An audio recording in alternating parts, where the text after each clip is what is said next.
А що, якщо я скажу, що ці капкейки м'якші за бісквіт і ніжніші за торт? Сьогодні готую оксамитові капкейки. Цього разу вирішила приготувати у стилі гендер-паті.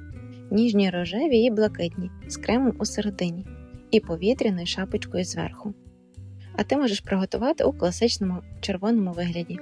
Вони просто тануть у роті.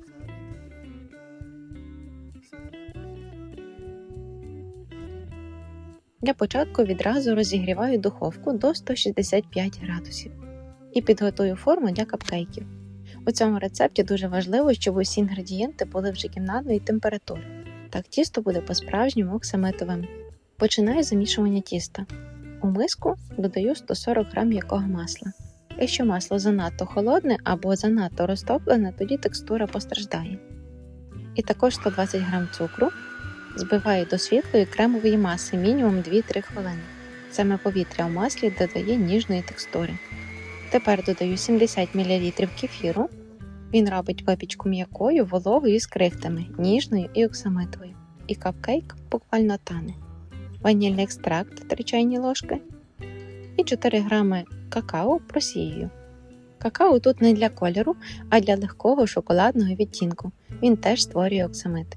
І злегка приглушує чистий пігмент і робить колір більш благородним. Особливо це працює з рожевим. Далі додаю 2 яйця і об'єдную всі інгредієнти міксером.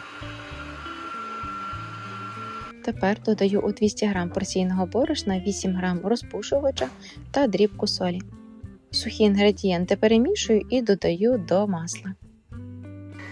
Збиваю теж 2 хвилини. Тісто має бути кремовим і гладким. Довго збивати не потрібно, лише для того, щоб об'єднати. Це також відіграє важливу роль у оксамитових капкейках. Тепер, щоб додати барвники, розділяю тісто на 2 частини і фарбую окремо – рожеву і блакитну. Галовий барвник дуже концентрований, тому додаю поступово, починаючи з краплі. І перемішую. Потім дивлюся на колір при денному світлі і додаю ще за потреби. Додати можна завжди, а ось забрати вже ні. Ну і під час випікання колір завжди теж трошки темніє. На це розраховуй. Розкладаю тісто ложкою для морозива. Це дозволить рівномірно розподілити його. У мене виходить 12 капкейків, по 6 двох кольорів. Заповнюю формочки на 2/3. Тоді шапочка буде рівна. Випікаються вони при 165 градусів без конвекції на середньому рівні. 23-25 хвилин. Не перепікай, тому що пересушений капкейк він втрачає свою оксамитовість. Якщо температура вища, колір теж темніє, поверхня стає золотистою і пастель зникає. А низька і стабільна температура зберігає ніжність. Після випікання залишаю капкейки у формі ще 2 хвилини, а потім одразу викладаю на решітку. Поки вони остигають, приготую перший крем для начинки. 120 г вершкового сиру, 30 г пудри, 1 чайна ложка ванілі, 1 столова ложка лимонного соку. Збиваю все разом до гладкості. Потім додаю 80 г холодних вершків. Збиваю до стійкого крему. Не потрібно збивати дуже довго, як тільки крем починає тримати форму, зупиняю. Перекладаю в кондитерський мішок і кладу у холодильник. Далі готую крем шантильє, крем для шапочки. Миска і вінчики теж повинні бути холодними, тоді крем буде більш стабільнішим.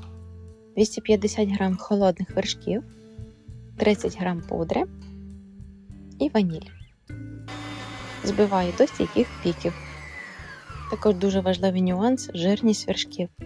Краще обирати більшої жирності 33-36%.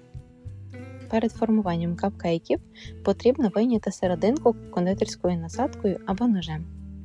І ще виймаю крихти задньою стороною ложки. Їх не викидаємо, вони потрібні для прикраси зверху. Ось я забула показати, що також переклала крем шантильє у кондитерський мішок з насадкою. Він теж у мене деякий час постояв у холодильнику. Тепер наповнюю отвори крем-чізом, який приготували першим. Потім відсаджую шапочки кремом шантильє. то що з насадкою. Так як я вже говорила про жирність вершків, це дуже важливо і найбільше помітно на зовнішньому вигляді. У мене були зараз лише 30%, тому шапочка для капкейків вийшла менш стабільною. Хоча на смак це не впливає, але лише впливає на вигляд. Посипаю зверху кольоровою крихтою відповідного відтінку. Залишаю настоятися капкейки 1-2 години після складання. Смак стане глибшим. Вони неймовірно ніжні, оксамитові і з великою кількістю крему. Вони настільки оксамитові, що буквально тануть у руках, тануть у роті і пахнуть ваніллю і вершками. Вони ідеальні для найтепліших моментів. Цей рецепт ідеально підійде для свят, сімейних зустрічей або просто для того, щоб потішити своїх близьких. Спробуй приготувати і переконайся у цьому. Смачного!